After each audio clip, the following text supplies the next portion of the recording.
Hello குட்டீஸ், நம்ம இன்னைக்கு ஒரு கடல் கன்னி பத்தின கதையை தான் பார்க்க போறோம். ஆரம்பிக்கலாமா? ஒரு காலத்துல கடலின் மையப் பகுதியில் ஒரு தைரியமான கடல் கன்னி வாழ்ந்து வந்தாள். அவள் பெயர் மாயா. அவளுக்கு அழகான பச்சை கண்களும் மற்றும் மீன் போல் உடலும் இருந்தது. அவள் அலைகளில் நீந்தி விளையாடுவாள். மாயா கடலின் அதிசயங்களை ஆராய அதிகம் விரும்பினாள். வண்ணம் மிக்க பவளப்பாறைகள் முதல் கடலுக்கு அடியில் மறைந்திருக்கும் ரகசிய இடங்கள் வரை.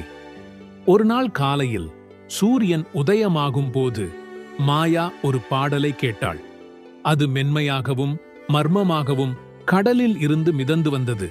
அவள் அந்த மெல்லிசையை துரத்தி கடலின் ஆழமான பகுதிக்குச் சென்றாள்.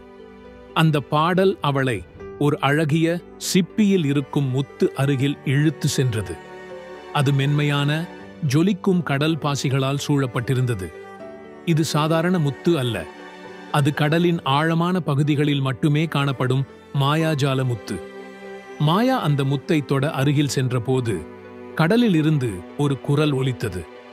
இந்த முத்து கடல் ராஜாவிற்கு சொந்தமானது என்று ஒரு வயதான ஆமை கூறியது.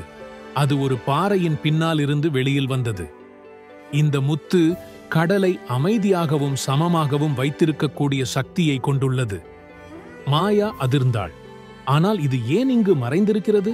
இது கடல் ராஜாவிடம்தானே இருக்க வேண்டும்? ஆமை தலை அசைத்தது.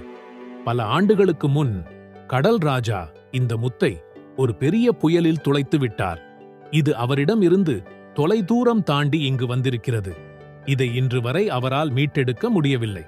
இந்த முத்து அவரிடம் இல்லாததால் கடல் நிலை கடுமையாக இருக்கிறது. புயல்கள் மற்றும் அலைகள் எப்போதும் அமைதியின்றி அலைந்து கொண்டிருக்கிறது.